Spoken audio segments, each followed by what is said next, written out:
In the winter of 1954, Martha Vance was a woman living her life day by day.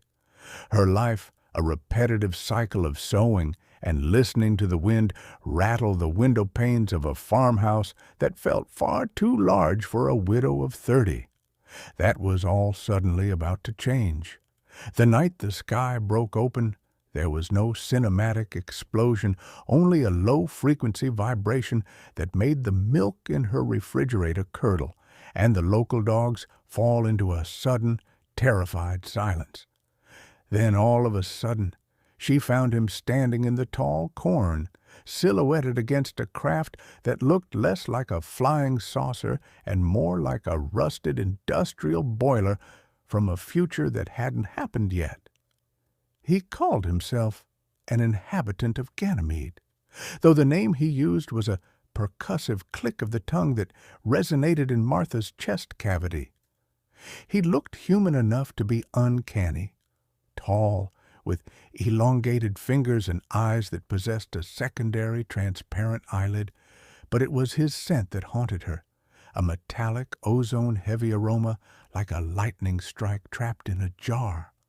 Her curiosity welcomed him inside, although she didn't remember asking. The feeling of calm blanketed the entire room.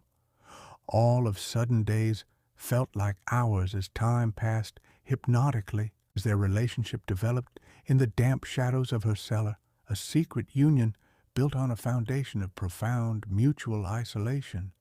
In the darkness of the cellar where the being found calm and comfort. Martha spent most of her days down there almost transfixed in a dream-like state. Their relationship grew closer and closer as time moves forward. When they were intimate, it was an experience stripped of mid-century sentimentality. There was no music or soft lighting, only the clinical freezing friction of his skin, which remained a constant corpse-like temperature. He didn't whisper endearments.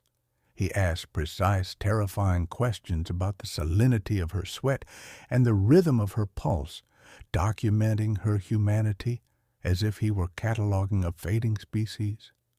As years passed, Martha found herself aging faster, slowing down as this being cyclically drained her. Then one day, he just vanished.